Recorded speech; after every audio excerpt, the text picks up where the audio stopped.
আল্লাহ রাব্বুল আলামিন ক্ষমতাধরদের ক্ষমতা কেড়ে নেওয়ার জন্য বড় কোনো শক্তির প্রয়োগ আল্লাহ করেন না। নমরুদকে আল্লাহ দুনিয়া থেকে বিদায় করেছেন ছোট্ট একটা প্রাণী, তাও আবার ল্যাংড়া মশা। কি কথা বলেন, কি কথা বলেন। আব্রাহা যখন তার বিশাল হস্তি বাহিনী নিয়ে কাবা ঘর আক্রমণ করেছিল, রব্বুল আলামিন সেই জায়গাতে বড় কোনো বাহিনী প্রেরণ করেন নাই। রব্বুল আলামিন সেই জায়গাতে ছোট্ট ছোট্ট আবাবিল পাখি প্রেরণ করলেন, যেই পাখিগুলোর ঠোঁটের মধ্যে ছিল মটর দানার মতো পাথর কুচি। বিশাল হস্তি বাহিনী নিমিষেই রব্বুল আলামিন একেবারে চিবানো ঘাসের মতো বানিয়ে দিয়েছেন। কি কথা বলেন। আবার দেখবেন আবু জেহেল সবচাইতে নবীজিকে সবচাইতে বেশি কষ্ট দিয়েছে। আবু জেহেল ছিল লিডার। আল্লাহ চাইলে ওই বদরের প্রান্তরে বড় কোনো মুজাহিদের দ্বারা আবু জেহেলকে নাস্তানাবুদ করতে পারতেন, কিন্তু আল্লাহ তা করলেন না। ছোট্ট দুই বালক মাওয়াজ মুআজ দুইজনের মাধ্যমে ওই আবু জেহেলকে আল্লাহ নাস্তানাবুদ করে দিয়েছেন। কথা বলেন ঠিক কিনা। আল্লাহ রাব্বুল আলামিন ইন্নাল্লাহা আলা কুল্লি শাইইন কাদির, যত শক্তি আছে, যত ক্ষমতা আছে, সকল শক্তি এবং ক্ষমতার উপরে আলা সমাসীন হয়ে আছেন তিনি কে? সবাইকে বলতে হবে তিনি কে। আমার আপনার কাছে শক্তি বড় ছোট হতে পারে, কিন্তু আল্লাহর কাছে ছোট যেমন বড় তেমন। বলেন আল্লাহু আকবার। রাহমাতুল্লাহি ওয়া বারাকাতুহু।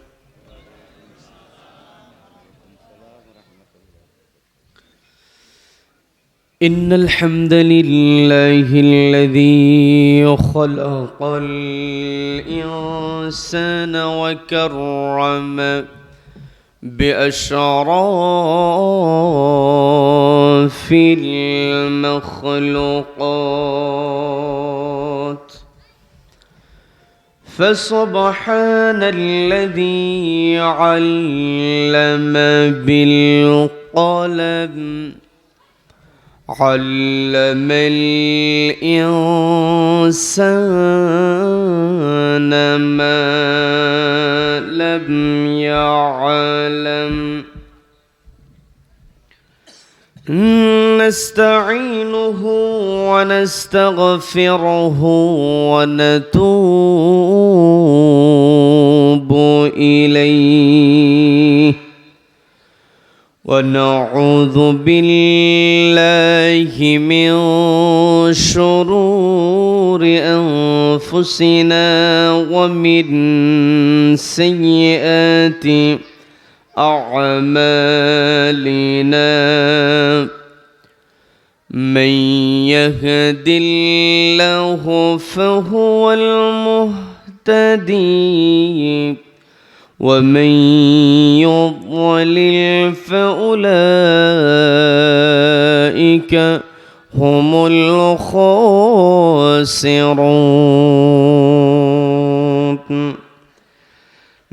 نشهد أن لا إله إلا الله وحده لا شريك له، ونشهد أن سيدنا وحبيبنا ومولانا محمدا عبده ورسوله، الذي أرسله الله تعالى بالهدى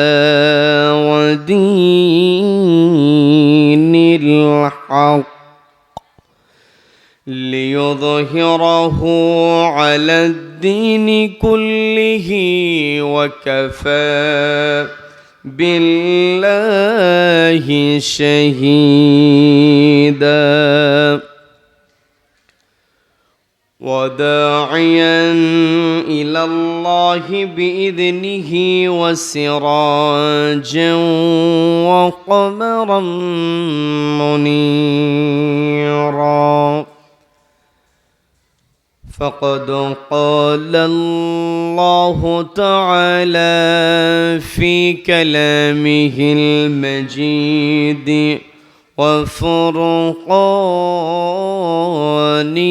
الحميد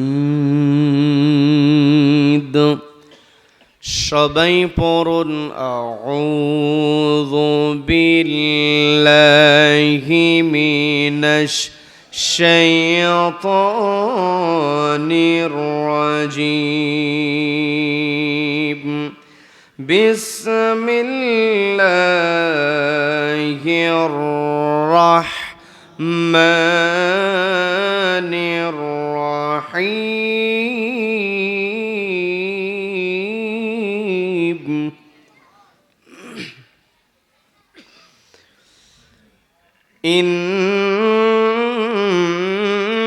ইন্নামাল মুমিনুনা আল্লাযীনা ইযা যুকিরাল্লাহ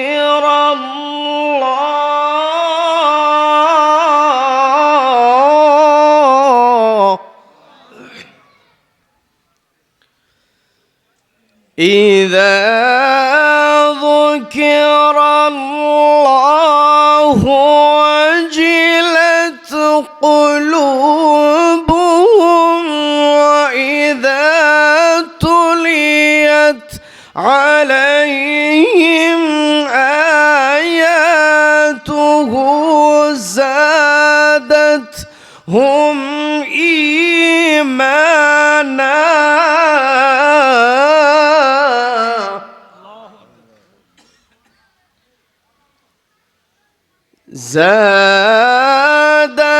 زادتهم إيمانا وعلى ربهم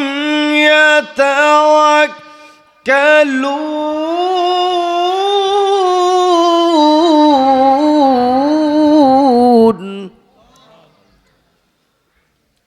الله أكبر بسم الله الرحمن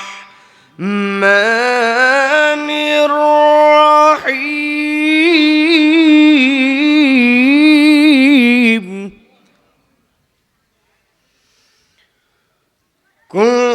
كنتم خير أمة أخرجت للناس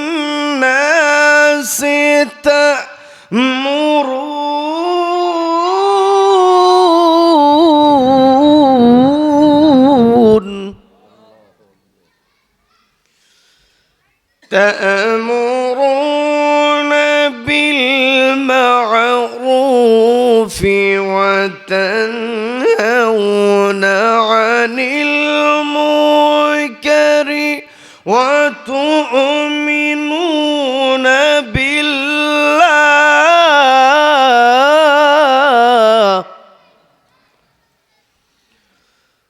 الله أكبر بسم الله الرحمن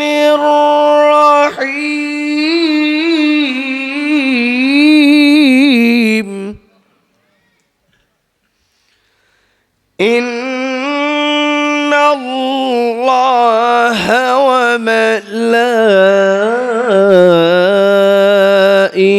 وملائكته يصلون على النبي يا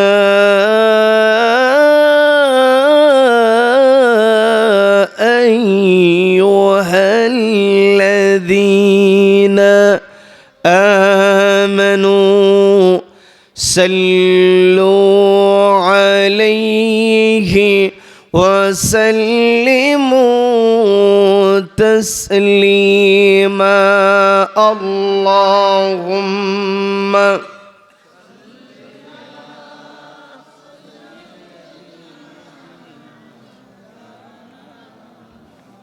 وعلى آله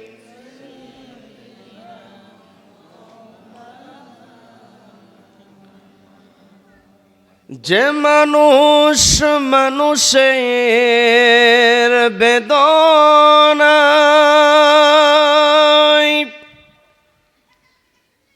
কেঁদেছিলেন জীবন মদিনা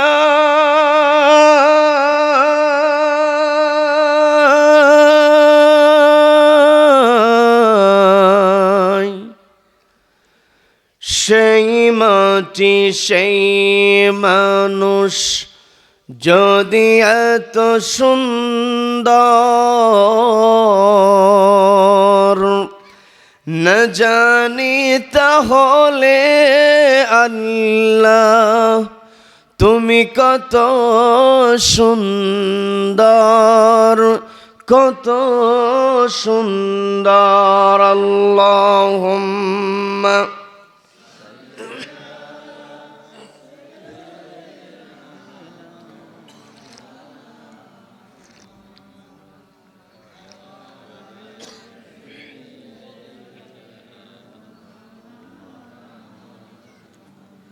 সবাই পড়ুন বালাগাল উলা বিকামালিহি কাশাফাদ দুজা বিজামালিহি হাসনাত জামিউ খিসালিহি সাল্লু।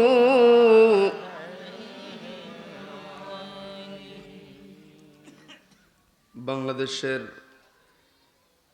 অন্যতম প্রসিদ্ধ জেলা, প্রাকৃতিক সৌন্দর্যে ভরপুর কক্সবাজার জেলার টেকনাফ উপজেলার হোয়াইকং কাঞ্জরপাড়া আর রহমান ইসলামিক ফাউন্ডেশন উদ্যোগে আয়োজিত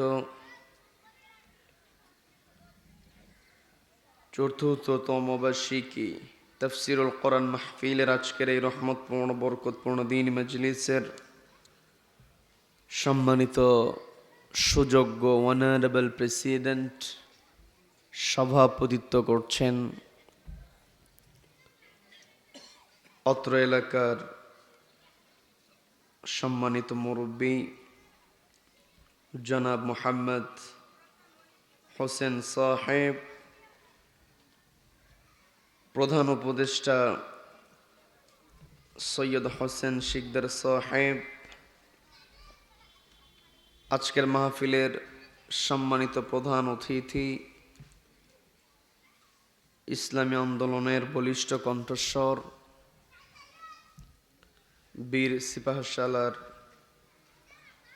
১ নং হোয়াইকং মডেল ইউনিয়ন পরিষদের সম্মানিত সুযোগ্য চেয়ারম্যান, বিশিষ্ট শিক্ষাবিদ জননেতা আলহাজ মাওলানা নূর আহমদ আনোয়ারি সাহেব, তিনি মাহফিলের উদ্দেশ্যে রওনা হয়েছেন। রব্বুল আলামিন তাকে সহিহ সালামতে পৌঁছাবার তৌফিক দান করুন, বলেন আমিন। আমার পূর্বে কথা বলেছেন উদীয়মান তরুণ আলোচক, বিশিষ্ট ইসলামী চিন্তাবিদ, আলেমে দ্বীন হযরত মাওলানা হাফেজ আরাফাতুল ইসলাম সাহেব। আলোচনা রেখেছেন শ্রদ্ধাভাজন আলেমে দ্বীন মাওলানা অধ্যাপক নুরুল আমিন সাহেব, মাওলানা মুফতি জয়নাল আবেদিন সাহেব, মাওলানা নূর মোহাম্মদ সিদ্দিকী সাহেব সহ আমন্ত্রিত উলামায়ে কেরাম। উপস্থিত রয়েছেন গণ্যমান্য ব্যক্তিবর্গ, রয়েছেন আমন্ত্রিত মেহমানবৃন্দ, বিশেষ অতিথিবৃন্দ। বিশেষ করে আমার সামনে বসে আছেন অত্র এলাকার পার্শ্ববর্তী এলাকা হতে আগত কোরআন প্রেমিক, নবী প্রেমিক, তাওহীদি জনতা। পর্দার অন্তরাল থেকে শুনছেন আমার অত্যন্ত শ্রদ্ধা মা এবং বোনেরা। আলোচনার সূচনায় আমি আপনাদেরকে অভিনন্দন জানাচ্ছি, মোবারকবাদ জ্ঞাপন করছি রব্বুল আলামিনের শেখানো ভাষায়। বলছি আসসালামু আলাইকুম ওয়া রাহমাতুল্লাহি ওয়া বারাকাতুহু। সম্মানিত দ্বীনি ভাইয়েরা, আলোচনায় প্রবেশের পূর্বে আমি জানতে চাচ্ছি আপনারা সকলে কেমন আছেন? আমার কথাকে বুঝতে কষ্ট হচ্ছে? আপনারা সকলে কেমন আছেন? একজন মানুষও জিজ্ঞাসা করলেন না যে আমি কেমন আছি। রব্বুল আলামিন আমাকেও ভালো রেখেছেন, বলি আলহামদুলিল্লাহ। এই যে আমরা ভালো আছি, আমাদেরকে ভালো রাখার একমাত্র কেবলমাত্র কর্তৃত্ব কার হাতে? যে রব্বুল আলামিন আমাদেরকে ভালো রেখে সুস্থ রেখে সারাদিনের হাজারো কর্মব্যস্ততার পর ক্লান্ত শরীর নিয়ে যে সময়টাতে ঘরে ফেরার কথা ছিল, ঠিক সেই সময়টাতে ঘরের আকর্ষণকে প্রত্যাখ্যান করে বিছানার টানকে উপেক্ষা করে যে মহান মুনিব আমাদেরকে কোরআনের ময়দানে আসার বসার এবং কোরআনুল কারীম থেকে কিছু কথা বলা এবং শোনার মতো তৌফিক দান করলেন, সেই মহান মুনিবকে খুশি করে আমরা সকলে একযোগে বলে উঠছি আলহামদুলিল্লাহ। আবারও বলছি আলহামদুলিল্লাহ। আল্লাহু আকবার। লা ইলাহা ইল্লাল্লাহু আল্লাহু আকবার ওয়ালিল্লাহিল হামদ ওয়ালিল্লাহিল হামদ। আমরা কৃতজ্ঞতা আদায় করলাম কার? জীবনের প্রত্যেকটা ক্ষেত্রে একজনের প্রশংসা হবে, তিনি কে? আমাকে আপনাকে সৃষ্টি করেছেন কে? Allah is the creator of all creations. যত সৃষ্টি আছে সব সৃষ্টি একজন করেছেন, তিনি কে? কাজেই এই পৃথিবীতে যদি প্রশংসা করতে হয়, প্রশংসা কেবল আল্লাহর হবে। আল্লাহ ব্যতীত অন্য কেউ প্রশংসিত হতে পারে। None can be praised, only Allah will be praised. সবাই চিৎকার দিয়ে বলেন আল্লাহু আকবার, আল্লাহু আকবার। এই যে আমরা আল্লাহর বরত্বের ঘোষণা দিলাম, আল্লাহর শ্রেষ্ঠত্বের ঘোষণা আমরা দিলাম, আমার আপনার জীবনের প্রত্যেকটা ক্ষেত্রে আল্লাহর কৃতজ্ঞতা এবং আল্লাহর বরত্বের ঘোষণার বাহিরে থাকার কোনো উপায়। প্রত্যেকটা সময় আমরা বরত্বের ঘোষণা আল্লাহর দেই এবং আল্লাহর কৃতজ্ঞতা আদায় করি, এতে কোনো সন্দেহ আছে? সম্মানিত দিনী ভাইয়েরা, আমার আপনার জীবনটাকে রব্বুল আলামিন এমনভাবে সাজিয়ে দিয়েছেন, এই পৃথিবীতে যতদিন আমি থাকব, আমার আপনার হায়াত যতদিন রব্বুল আলামিন আমাকে আপনাকে দিয়েছেন, আমি আপনি যখন নামাজে দাঁড়িয়ে যাই, নামাজে দাঁড়িয়ে আল্লাহু আকবার বলে আমরা হাতটা বেঁধে ফেলি, এই যে শুরুতে যেই তাকবীরটা দেওয়া হয় একে বলা হয় তাকবীরে তাহরিমা। তার মানে পৃথিবীর যত কাজ আছে সমস্ত কাজ আমি আপনি নামাজের শুরুতেই আল্লাহু আকবার বলে তাকবীরে তাহরিমার দ্বারা দুনিয়ার সমস্ত কাজগুলোকে আমরা হারাম করে ফেলি। কি কথা বলেন? আমি আপনি যখন নামাজে দাঁড়িয়ে যাই, নামাজের নিয়ম কানুন ছাড়া আমি আপনি দুনিয়ার কোনো কাজ নামাজের মধ্যে করতে পারবো নাকি? নামাজের মধ্যে আমি আপনি কোনো কাজ করতে পারবো না, যার কারণে তাকবীরে তাহরিমা বলে আমি আপনি শুরু করে দিই, থানা পাঠ করি। থানার মধ্যে আল্লাহর প্রশংসা আছে না নেই? এরপরে আমি আপনি সুন্দর করে উচ্চারণ করি, যেটা রব্বুল আলামিন শিখিয়ে দিয়েছেন, সবারই প্রায় মুখস্থ, সবাই পড়েন আলহামদুলিল্লাহি রাব্বিল আলামিন।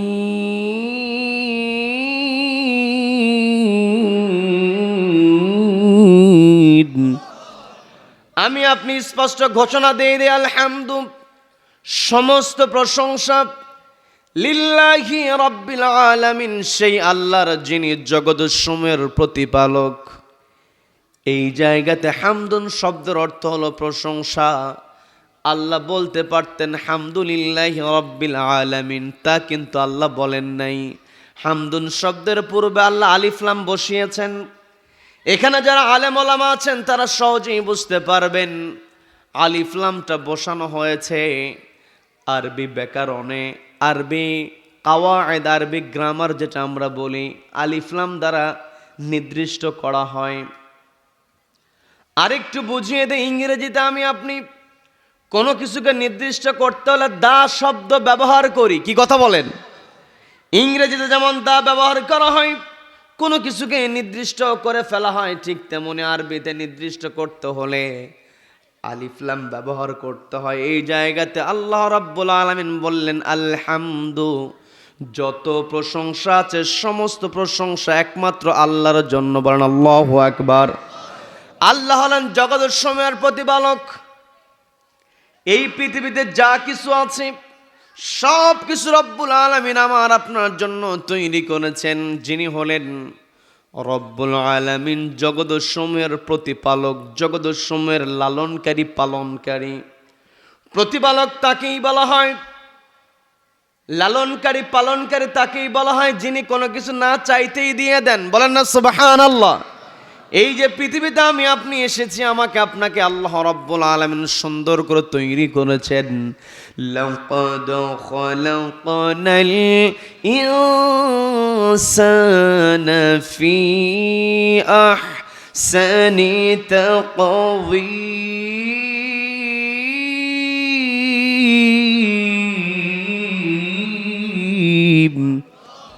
আল্লাহ রাব্বুল আলামিন আমাকে আপনাকে সুন্দর করে তৈরি করেছেন।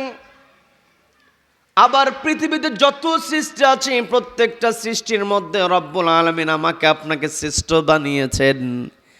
এই যে আমরা শ্রেষ্ঠ হয়েছি, শ্রেষ্ঠ সৃষ্টি হওয়ার জন্য কোনো দরখাস্ত কি আমরা আল্লাহর কাছে করেছিলাম নাকি? কোনো দরখাস্ত আমরা করি নাই। এই পৃথিবীতে আসার পরে আমার আপনার জন্য যা যা প্রয়োজন সব কিছু আল্লাহ তৈরি করেছেন। আল্লাহ বলছেন হুয়াল্লাযী খালাকা লাকুম মা ফিল আরদি জামিআ। আল্লাহ বললেন হুয়াল্লাযী, তিনি সেই মহান সত্তা, খালাকা লাকুম, যিনি তৈরি করেছেন তোমাদের জন্য, মা ফিল আরদ, জমিনে যা আছে, জামিআ, তার সব কিছু।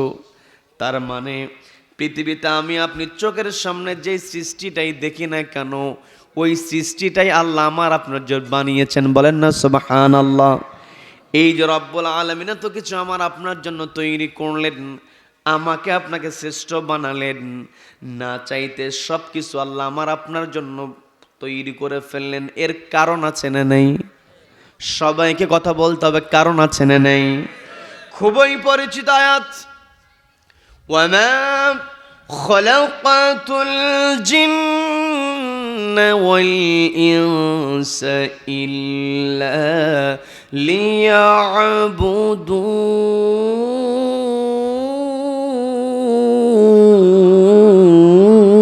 লিয়াবুদুন।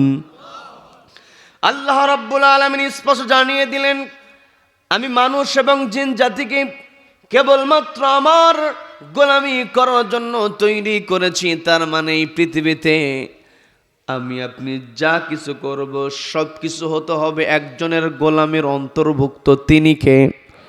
সবাইকে বলতে হবে তিনি কে। 24টা ঘন্টার প্রত্যেকটা মুহূর্ত আমাকে আপনাকে আল্লাহর ইবাদতের মধ্যে থাকতে হবে। এক মুহূর্ত, এক সেকেন্ড, এক ন্যানো সেকেন্ড সময় আমি আপনি আল্লাহর ইবাদতের বাইরে থাকতে পারবো না। অনেকে আবার প্রশ্ন করতে পারো, হুজুর রাতের বেলা আজকে না হয় এই সময় আলোচনা শুনছি, কিন্তু অন্য দিন তো এই সময় ঘুমের মধ্যে থাকবো, ঘুমের মধ্যে কেমনে ইবাদত করব? প্রশ্ন করার লোক আছে না নাই? আমি আপনি ঘুমানোর পূর্বে যদি আল্লাহকে স্মরণ করতে পারি, ঘুম থেকে জাগ্রত হয়ে যদি আল্লাহকে স্মরণ করতে পারি, এশার নামাজ আদায় করলাম, ফজরের নামাজ আদায় করলাম, আমি আপনি যদি এমনটা করে চলতে পারি, সারা রাত ঘুমের মধ্যে থাকলেও ঘুমটাকে আল্লাহ ইবাদত বানায়া দেন। বলেন না সুবহানাল্লাহ। তার মানে এই পৃথিবীতে আমার আপনার লক্ষ্য হলো, আমার আপনার টার্গেট হলো, আমার আপনার সবচেয়ে বড় পরিচয় আমার আপনার তৈরি করতে হবে, সেটা হলো আমরা হলাম একজনের গোলাম। তিনি কে? সবাইকে বলতে হবে তিনি কে। এই পৃথিবীতে যে যে পজিশনে থাকুক না কেন, প্রধানমন্ত্রী হতে পারে, পৃথিবীর সর্বশ্রেষ্ঠ ধনী হতে পারে, এমপি হতে পারে, মন্ত্রী হতে পারে, যে যে পরিচয় গ্রহণ করুক না কেন, যে যেভাবেই চলুক না কেন, এই পৃথিবীতে যার যেমন পরিচয় হোক না কেন, এই পৃথিবীতে একজন মানুষের সবচাইতে বড় পরিচয় হলো সে হলো আল্লাহর গোলাম। কি কথা বলেন? আল্লাহর গোলামে যত বেশি করতে পারবে, সে আল্লাহর কাছে তত বেশি সম্মানিত হতে পারবে। কি কথা বলেন? একটা বিষয় বললে আপনারা ক্লিয়ার হয়ে যাবেন। আল্লাহর পরেই যার মর্যাদা, বিশ্বনবী জনাবে মুহাম্মদুর রাসূলুল্লাহ সাল্লাল্লাহু আলাইহি ওয়াসাল্লাম।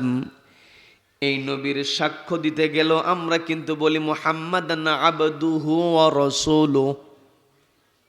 একটু বোঝার চেষ্টা করবেন। আল্লাহ এই জায়গায় দিতে পারতেন মুহাম্মাদান আবদুহু, না বলে বলতে পারতেন মুহাম্মাদার রাসূলুহু ওয়া আবদুহু, কিন্তু আল্লাহ তা করলেন না। আল্লাহ নবীজিকে পরিচিত করতে গিয়ে নবীজিকেও আল্লাহর বান্দা বলেছেন। বলেন না আল্লাহু আকবার। তার মানে এই পৃথিবীতে আমার আপনার লক্ষ্য থাকবে আল্লাহর ইবাদতের বাহিরে আমি আপনি থাকতে পারবো না। এখন আমি ব্যবসায় যাই, আমি শিক্ষকতা করতে যাই, এই যে আজকে আমরা বসেছি ইউনিয়ন পরিষদের প্রাঙ্গণে আমরা বসেছি, এই ইউনিয়ন পরিষদের চেয়ারে যিনি বসবেন, যেখানেই থাকুক না কেন, সব সময় সব জায়গাতেই একজনের গোলাম হয়ে কাজ করতে হবে। তিনি কে? আজকে আপনাদের যে বড় সৌভাগ্য, বাংলাদেশের প্রত্যেকটা জায়গায় যদি প্রত্যেকটা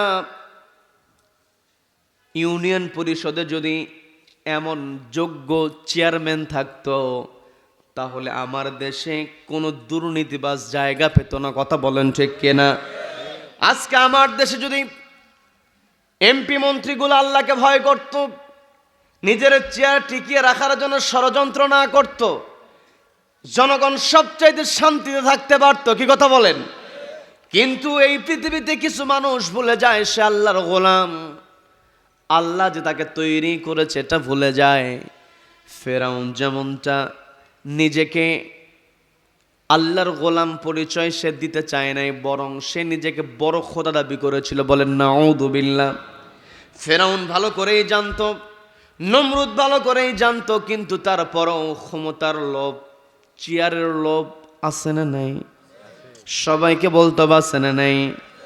এই যে আমি আপনি পৃথিবীতে যেখানেই থাকি না কেন, আমার আপনার মর্যাদা, আমার আপনার ক্ষমতা সব কিছু আল্লাহর হাতে রয়েছে। আল্লাহ যাকে ইচ্ছা সম্মানিত করতে পারেন, আল্লাহ যাকে ইচ্ছা বেইজ্জতি করতে পারেন। আমার কথা নয়, পবিত্র কোরআনের 3 নম্বর সূরা, সবাইকে বলতে হবে কত নম্বর সূরা? কথা বলবেন না? কত নাম্বার? 3 নম্বর সূরা, সূরা আল ইমরানের 26 নম্বর আয়াত আল্লাহ বলছেন, কুলিল্লাহুম্মা মালিকাল মুলকি তুতিল মুলকা মান তাশাউ ওয়া তানজিউল মুলকা মিম্মান তাশাউ ওয়া তুইজ্জু মান তাশাউ ওয়া তুযিল্লু মান তাশাউ বিয়াদিকাল খায়র।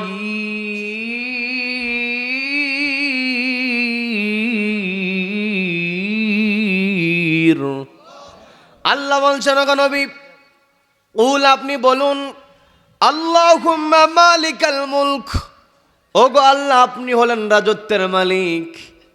রাজত্বের মালিক, ক্ষমতার মালিক, চেয়ারের মালিক, সম্পদের মালিক একজন, তিনি কে? তুতিল মুলকা মান তাশা, ওগো আল্লাহ আপনি যাকে ইচ্ছা ক্ষমতা দিতে পারেন।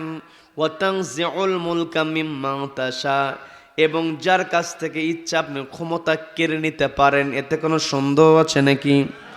তানজিউন শব্দটা এসেছে নাজউন থেকে। এই নাজউন শব্দের আরেকটা ব্যবহার আল্লাহ রাব্বুল আলামিন পবিত্র কোরআনের মধ্যে স্পষ্টভাবে বলে দিয়েছেন, ওয়ান নাজিআতি গরকা। আল্লাহ শপথ করে বলছেন, ওই সমস্ত ফেরেশতাদের শপথ যারা দেহ থেকে মালাকুল মউতের নেতৃত্বে রুহটা টেনে বের করে, জোর করে বের করে। ওয়ান্নাজিআতি গরকা, এই জায়গাতে আল্লাহ রাব্বুল আলামিন নাজউন শব্দ ব্যবহার করেছেন, কারণ নাজউন শব্দ দ্বারা এমনভাবে বোঝানো হয় যেই জায়গাতে কোনো কিছু নিতে হলে সহজেই দিতে চায় না, জোর করে নিতে হয়। এই পৃথিবীতে চেয়ারে বসার পরে জালিমেরা চেয়ারটাকে ছাড়তে চায় না। কি কথা বলেন? ফেরাউন যখন শুনতে পেয়েছে, আমার কথায় বিরক্ত হচ্ছেন নাকি?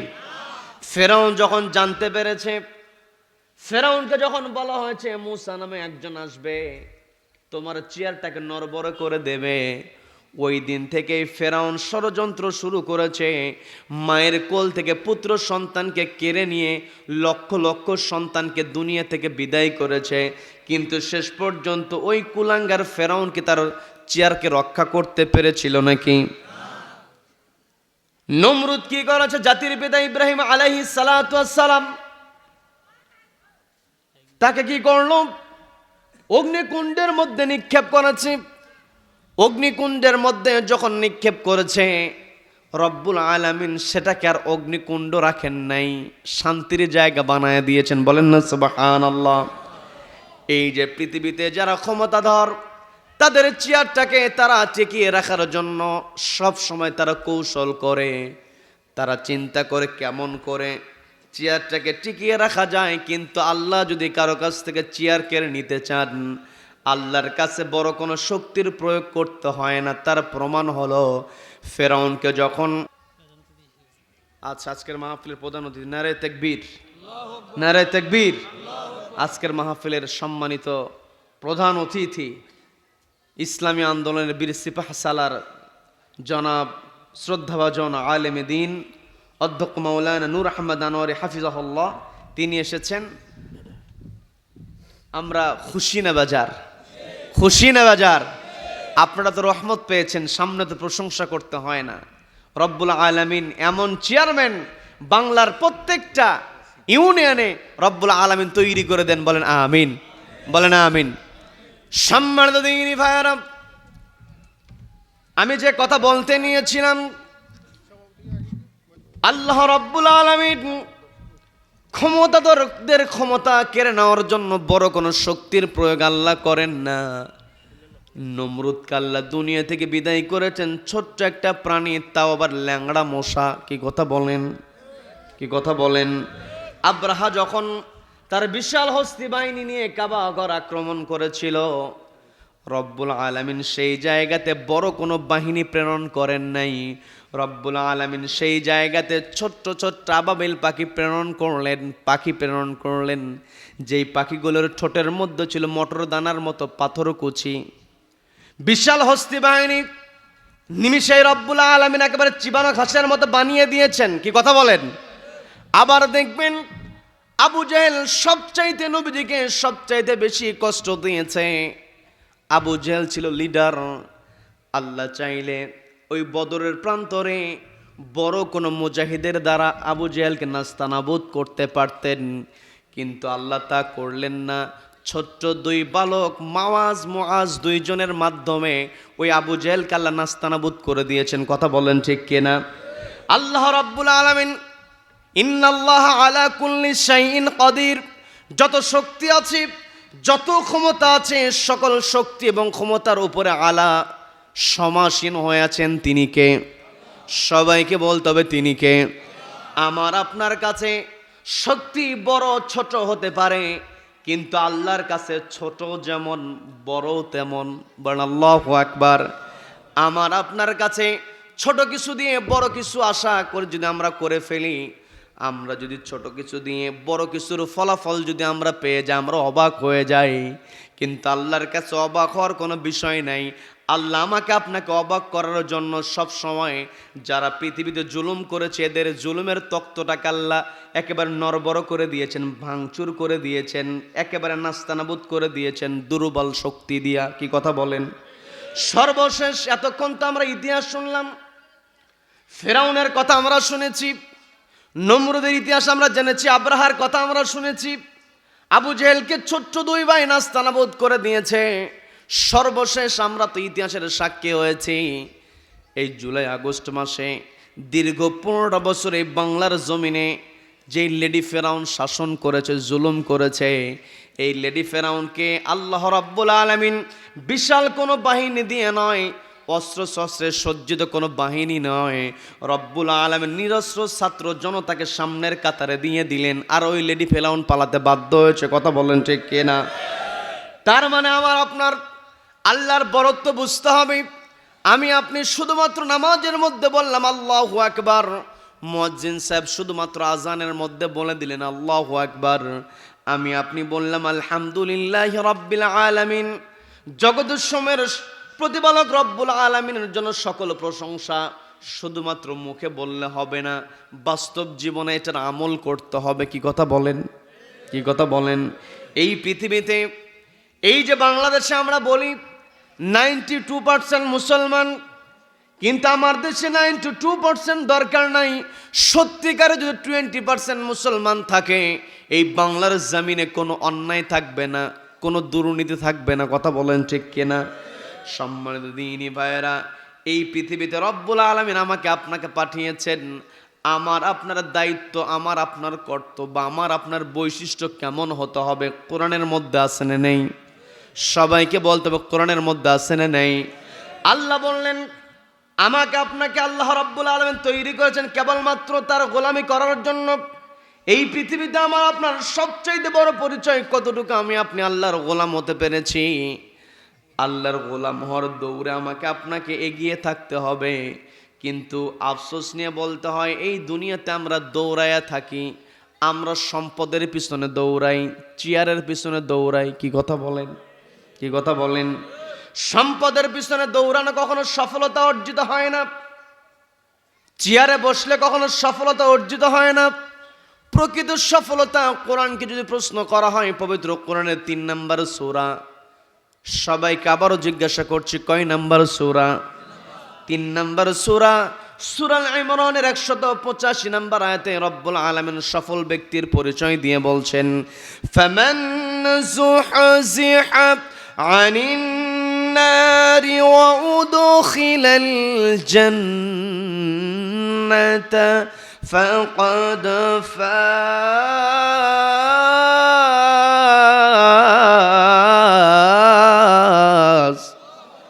আল্লাহ বললেন ফামান যুহজিহা আনিন নার, যেই ব্যক্তি নিজেকে জাহান্নামের আগুন থেকে দূরে সরিয়ে রাখতে পারবে, ওয়া উদখিলাল জান্নাহ, এবং জান্নাতে প্রবেশ করতে পারবে, ফাকাদ ফাজ, সেই ব্যক্তি হলো প্রকৃত সফল। তার মানে আমি আপনি যদি প্রকৃত সফলতা অর্জন করতে চাই, saving from hell fire, entering to the paradise, আমাকে আপনাকে জাহান্নামের আগুন থেকে নিজেকে বাঁচাতে হবে, এন্টারিং টু দ্য প্যারাডাইস, জান্নাতে প্রবেশের যোগ্যতা অর্জন করতে হবে। কথা বলেন? কি কথা বলেন? এই পৃথিবীতে আমি আপনি আছি, এখানে সব ধরনের মানুষ থাকি। শুধু বাংলাদেশের তুলনায় যদি আমি আপনি করি, তাহলে দেখা যায় এই বাংলাদেশে মুসলিম আছে, অমুসলিম আছে, নাস্তিক আছে, বহু ভাব ক্যাটাগরির মানুষ দুনিয়াতে আছে। কিন্তু জান্নাত এমন জায়গা, যেই জায়গাতে শুধুমাত্র মুমিনেরাই প্রবেশ করবে। কি কথা বলেন? কি কথা বলেন? তার মানে আমি আপনি যদি সফল হতে চাই, জান্নাতে প্রবেশের যোগ্যতা অর্জন করতে চাই, তাহলে আমাকে আপনাকে অবশ্যই মুমিন হতে হবে। আর মুমিনের বৈশিষ্ট্য কোরআনে অসংখ্য জায়গায় রব্বুল আলামিন তুলে ধরেছেন। আর আমি শুরুতেই যে আয়াতে কারিমা তেলাওয়াত করেছি, পবিত্র কোরআনের 8 নম্বর সূরা, সূরা আনফালের 2 নম্বর আয়াতে রব্বুল আলামিন সুন্দর করে বলছেন, ইন্নামাল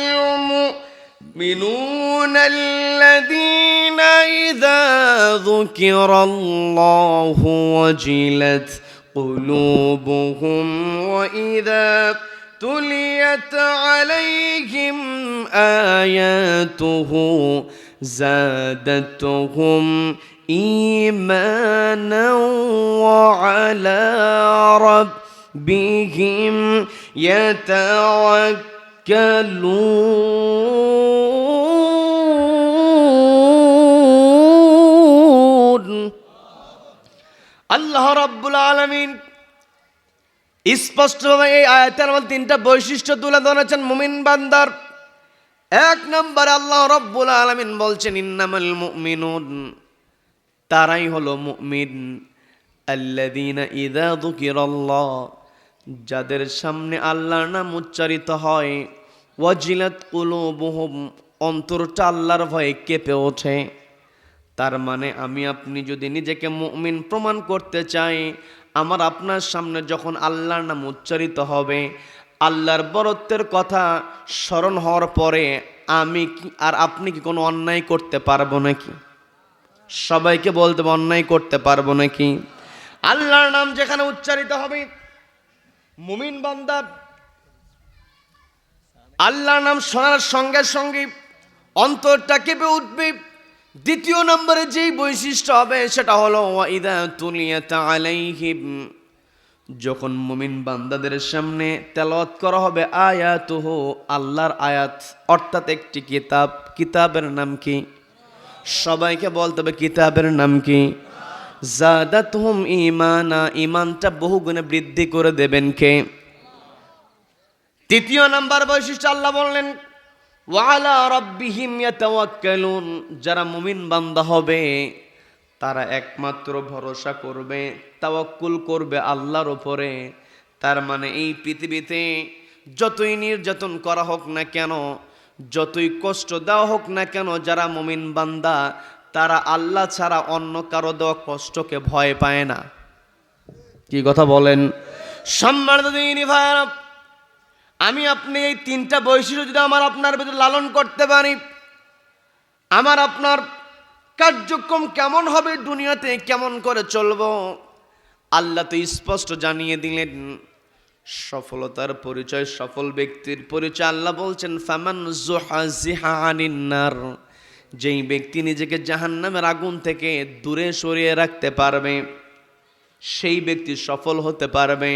আবার আল্লাহ রাব্বুল আলামিন পবিত্র কোরআনের 61 নম্বর সূরা সাফের 10 নম্বর আয়াতে আল্লাহ রাব্বুল আলামিন ঈমানদারদেরকে ডাক দিলেন। আল্লাহ বলছেন ইয়া আইয়ুহাল্লাযীনা আমানু হাল আদুল্লুকুম আলা তিজারাতিন তুজিকুম মিন আযাবিন আলীম।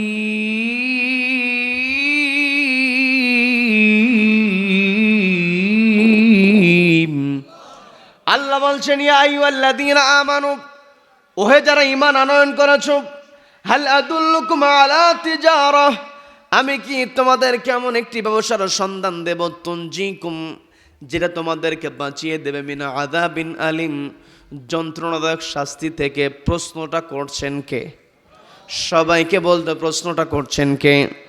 আল্লাহ নিজে প্রশ্ন করে আবার নিজে উত্তর দিয়ে বলছেন তুমিনুনা বিল্লাহি ওয়া রাসূলিহি ওয়া তুজাহিদুনা ফি সাবিলিল্লাহি বিআমওয়ালিকুম ওয়া আনফুসিকুম যালিকুম খায়রুল লাকুম ইন কুনতুম তা'লামুন।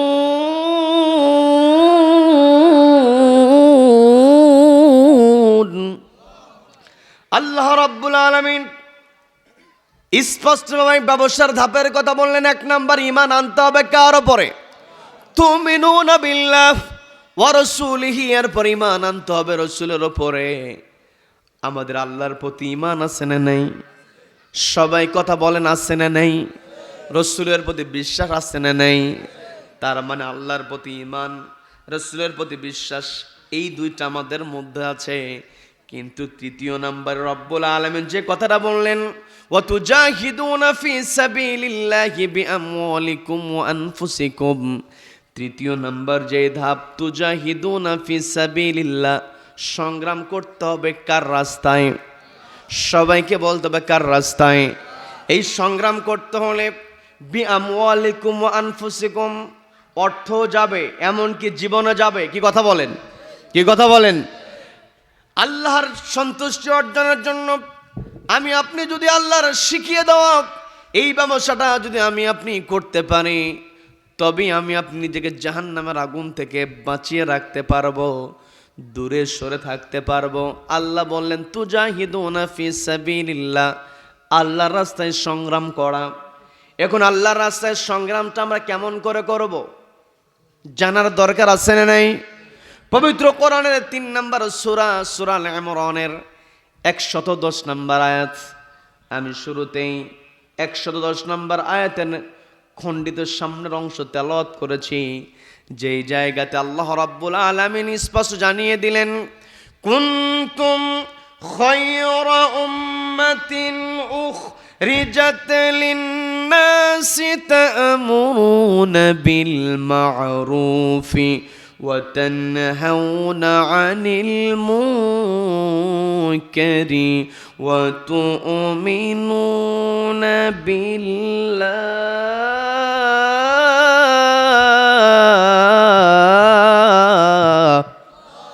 আল্লাহ বলেন কুনতুম খায়রা উম্মাহ, তোমরা উত্তম জাতি, উখরিজাত লিন-নাস, তোমাদেরকে বের করা হয়েছে, নির্বাচিত করা হয়েছে মানুষের জন্য।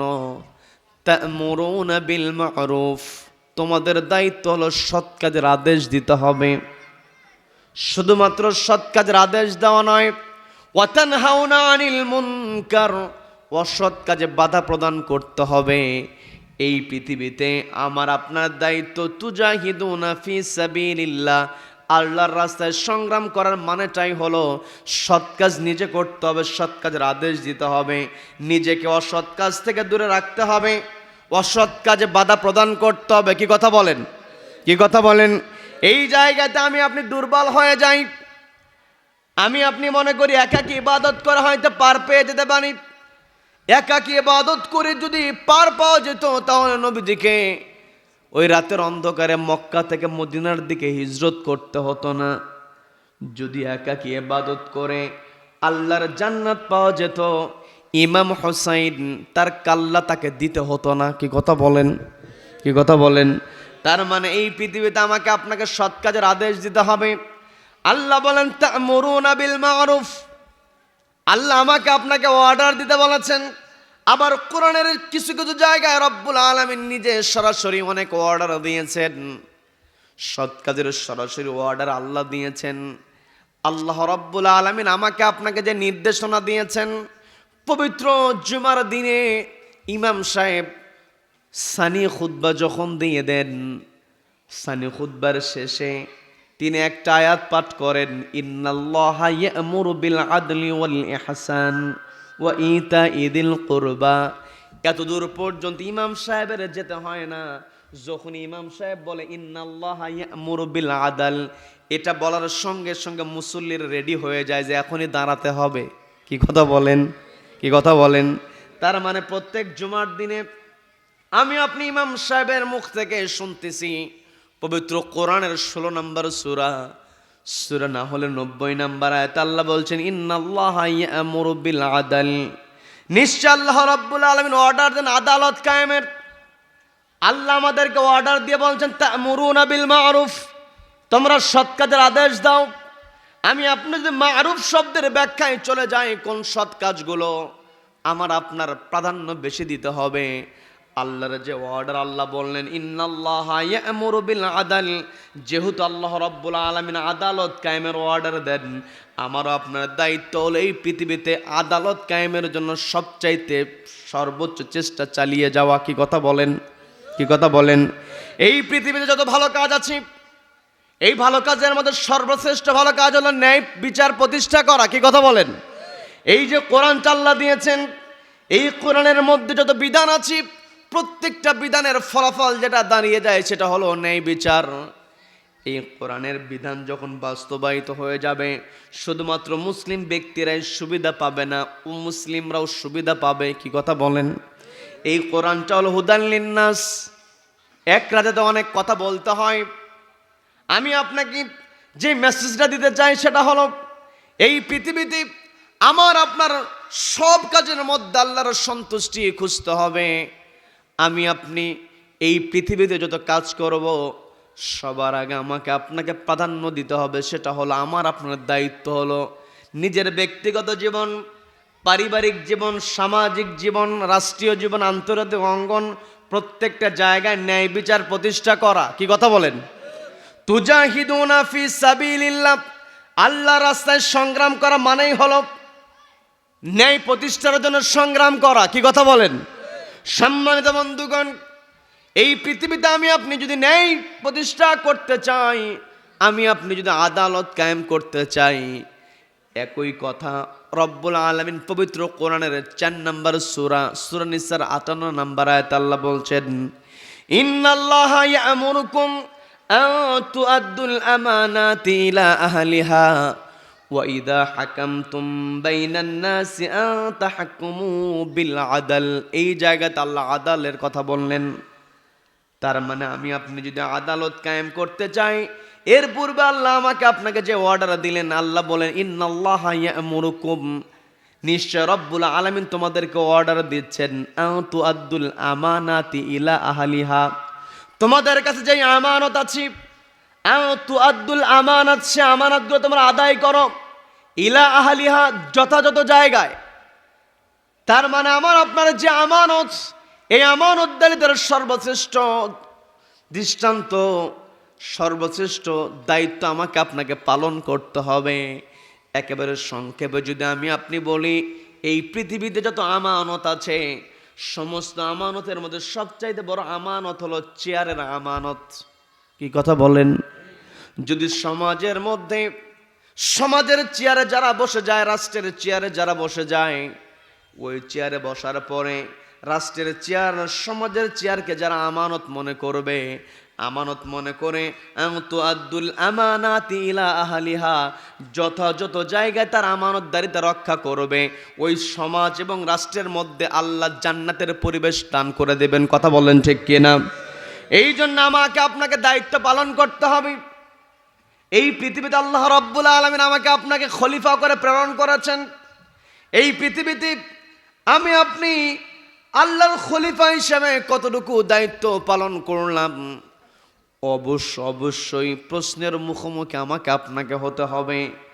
মনে করেছি নামাজ পড়তে পড়তে কপালে দাগ ফেলেছি, কোরআন মুখস্থ করতে করতে আয়াতগুলো কোথায় কোন আয়াত আছে একেবারে ঠোঁটস্থ বানিয়ে ফেলেছি। হ্যাঁ, আমার ভিতরে এই বৈশিষ্ট্য থাকতে হবে, কিন্তু আমার মধ্যে সেই বৈশিষ্ট্য সবার আগে ঢুকাতে হবে। সেটা হলো, যেই আয়াতগুলো তেলাওয়াত করি, ওই আয়াতের মধ্যে আল্লাহ যেই বিধানটা দিয়েছেন, এই বিধানটা শুধুমাত্র কোরআনের পাতার মধ্যে রাখলে হবে না, সমাজের পাতায় বাস্তবায়িত করতে হবে। এটার নাম হলো তুজাহিদুনা ফি সাবিলিল্লাহ। কথা বলেন ঠিক কিনা?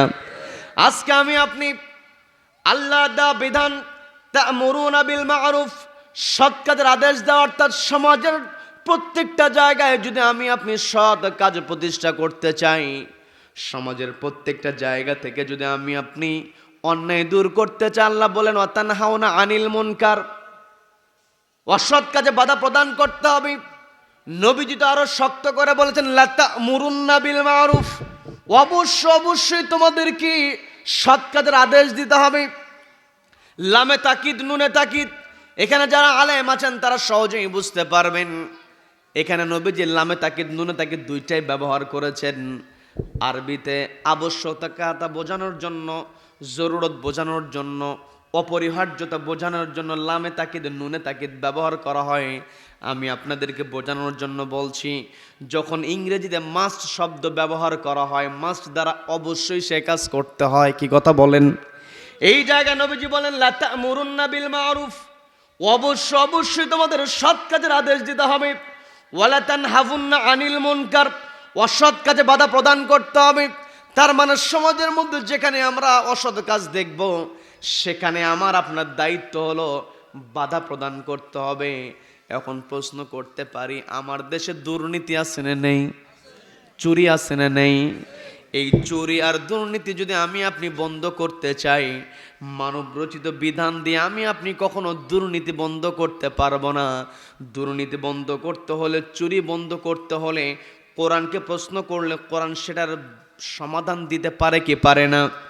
আমার দেশে জুতা চোর, অথবা দোকান থেকে কোনো কিছু খাদ্যপণ্য কাপড় চোপড় চুরি করেছে, যদি আমার আপনার চোখের সামনে ধরা পড়ে যায়, আমি আপনি দৌড়ে গিয়ে চোরকে ধরি, এরপরে আচ্ছা মতো গণধোলাই দেই, অথচ আমার আপনার চোখের সামনে কলমের খোঁচা দিয়ে যেই সমস্ত চোরেরা লক্ষ লক্ষ কোটি কোটি টাকা আত্মসাৎ করে, ওই সমস্ত চোরেরা আমাদের সামনে আসলে আমরা তাদেরকে সালাম দেই। কি কথা বলেন? আজকে যদি কোরআনের বিধান থাকতো, আল্লাহ তো বলছেন ওয়াতানহাউনা আনিল মুনকার, অসৎ কাজে তোমরা বাধা প্রদান করো। আজকে আমার দেশে গরিব মানুষের এই প্রচণ্ড শীতের মধ্যে রাত্রি যাপন করা কষ্ট হয়ে যায়, অথচ গরিব মানুষের নামে যে বরাদ্দ হয় গরিব মানুষ পায় না, কলমের খোঁচা দিয়ে নিজের পকেটের মধ্যে ঢুকায় দেয়। একটা চোরকে যদি শাস্তি দেওয়া হতো, একটা অফিসার কলমের খোঁচা দিয়া অর্থ আত্মসাৎ করেছে, এটা প্রমাণের পরে ওই বাইতুল মোকাররমের সামনে অথবা হাইকোর্টের সামনে, সুপ্রিম কোর্টের সামনে একটা চোরের হাত যদি ফাকতউ আইদিয়াহুমা, চোর মহিলা হোক আর পুরুষ হোক, চুরি করেছে প্রমাণ হয়েছে, হাত কেটে দাও, একটা অফিসারের হাত কেটে দিলে বাকি অফিসারগুলো এমনিতেই ভালো হয়ে যেত। কি কথা বলেন? এই কথাগুলো বললে হুজুরেরা খারাপ হয়ে যায়। কি কথা বলেন? যখন টেন্ডারবাজদের বিরুদ্ধে কথা বলা হয়, টেন্ডারবাজরা আলেম ওলামাদের বিরুদ্ধে কথা বলে। কি কথা বলেন? দল পরিচালনার জন্য চেলা চামুন্ডা পোষে, এমন দল আমার দেশে আছে না নাই? আছে না নাই? এই চেলা চামুন্ডাদের খরচ কেমন করে যোগাবে, এটার জন্য কি করে? সিএনজি বাস স্ট্যান্ড যেখানে আছে, সিএনজি স্ট্যান্ড যেখানে আছে, ইজি বাইক যেখানে চালায়, সিএনজি চালায়, গরিব মানুষ সারাদিন পরিশ্রম করে সে মাসে যে ইনকাম না করে, নেতা ঘরের মধ্যে বসে থেকে তার চাইতে 1000 গুণ বেশি টাকা ইনকাম করে, এমন নেতা আছে না নাই? আছে না নাই? এই ব্যাপারে আমার আপনার সতর্ক হতে হবে। নেতা নির্বাচন করার জন্য আমাকে আপনাকে আমানতদারিতার পরিচয় দিতে হবে। আল্লাহ বললেন ইন্নাল্লাহা ইয়ামুরুকুম আও তুআদ্দুল আমানাতি ইলা আহলিহা, তার মানে তোমার কাছে যে আমানতদারিতা আছে, তোমার কাছে যে আমানত আছে, আমানতের পূর্ণাঙ্গ আমানতদারিতা তুমি রক্ষা করো। ইলা আহলিহা, যথাযথ জায়গায় আমাকে আপনাকে প্রয়োগ করতে হবে। এই পৃথিবীতে আমি আপনি কেমন নেতা নির্বাচন করব? যেই নেতার মধ্যে কোরআন আছে সেই নেতাই কেবল মুসলমানের নেতা হতে পারবে। কি কথা বলেন?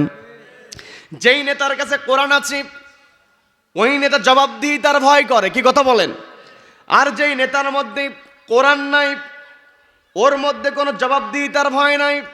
এই জন্য আমার আপনার নেতা নির্বাচনের সময় পবিত্র কোরআনের 4 নম্বর সূরা নিসার 85 নম্বর আয়াত আল্লাহ বলছেন মাইয়াশফা শাফাআতান হাসানাতান ইয়াকুল লাহু নাসীবুম মিনহা ওয়া মাইয়াশফা শাফাআতান সাইয়্যাতান ইয়াকুল লাহু কিফলুম মিনহা।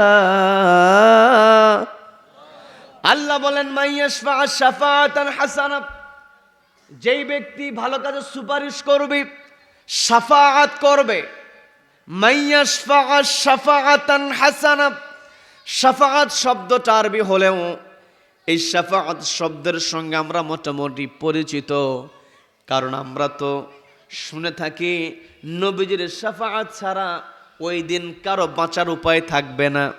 কি কথা বলেন? কি কথা বলেন? নবীজির শাফাআত ছাড়া আমি আপনি সামনে এগোতে পারবো না। এই জন্য শাফাআত শব্দের অর্থ যে সুপারিশ, এটা আমরা জানি। আল্লাহ এই জায়গায় বললেন মাইয়াশফা শাফাআতান হাসানা, যেই ব্যক্তি ভালো কাজে সুপারিশ করবে, শাফাআতান হাসানা ভালো কাজে সুপারিশ করবে, ইয়াকুল্লাহু নাসীবুম মিনহা, নিজে সরাসরি ভালো কাজ করবে না কিন্তু ভালো কাজে সুপারিশ করবে। নিজে সরাসরি ভালো কাজ করবে না, যেই নেতা ভালো কাজ করে সেই নেতার সুপারিশ করবে। এই যে সুপারিশ করার কারণে ইয়াকুল্লাহু কিফলুম মিনহা, ইয়াকুল্লাহু নাসীবুম মিনহা, তার আমল নামায় একটা সব আল্লাহ যুক্ত করে দেবেন। বলেন না সুবহানাল্লাহ।